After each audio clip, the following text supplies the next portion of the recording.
Kementerian Pertanian Kementan terus berupaya melakukan pengendalian wabah penyakit mulut dan kuku (PMK) yang menyerang hewan ternak. Kementan menyiapkan puluhan juta vaksin yang telah mulai didistribusikan ke sejumlah wilayah yang rentan penularan wabah PMK. Sementara itu jutaan vaksin rabies juga disiapkan oleh Kementan untuk mengejar target Indonesia bebas rabies di tahun 2030.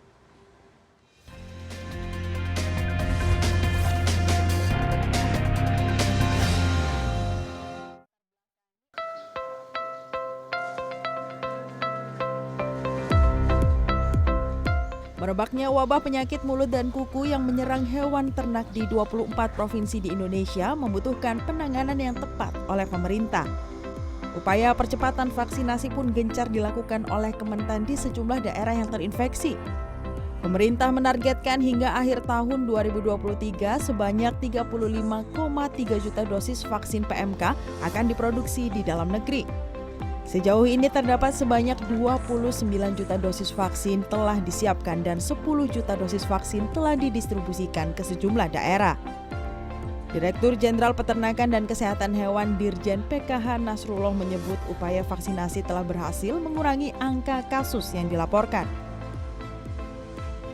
Kasus harian kita dibanding dengan puncak puncak kasus itu sudah turun 99%. Kematian sekitar 1,7% dan kesembuhan mencapai 78%. Dari provinsi kasus sebanyak 24, sekarang tinggal 17 provinsi, 7 diantaranya termasuk Bali yang pertama sudah tidak dilaporkan lagi adanya kasus PMK. Lebih lanjut, Nasrullah menyebut vaksinasi menjadi upaya terbaik menangani wabah PMK di mana efektivitas vaksinasi dosis kedua dalam penanganan virus PMK mencapai 96%. Selain vaksinasi, pemerintah juga melakukan pembatasan lalu lintas ternak meski tidak menutup sepenuhnya jalur lalu lintas. Selain menyiapkan vaksin untuk penanganan wabah PMK, Kementan juga menyiapkan jutaan vaksin untuk penanganan rabies di sejumlah wilayah. Vaksin terhadap hewan penular rabies atau HPR seperti anjing dan kucing masih menjadi strategi utama untuk membangun sistem kekebalan pada hewan dan mencegah penyebaran pada manusia.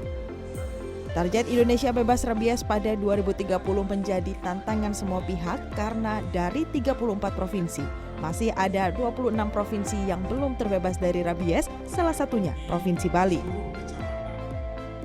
Ini dengan dinas-dinas sudah siap karena vaksin itu kan sudah disiapkan tadi oleh kementerian. Kita sudah siap dan sudah bergerak, baik itu PMK dan rabies. Itu mudah-mudahan sebelum tahun 2030 yang dicanangkan tadi bebas rabies kita bisa lebih cepat. Kementan menargetkan Indonesia bebas rabies di 2030 dan intervensi dalam bentuk vaksinasi massal diharapkan dapat memberikan hasil yang signifikan sehingga jumlah kasus pada tahun-tahun selanjutnya terus menurun. Sejumlah kendala dalam upaya pengendalian rabies terjadi karena tingkat kesadaran masyarakat untuk memvaksinasi hewan peliharaannya masih rendah serta banyaknya hewan penular rabies yang hidup liar.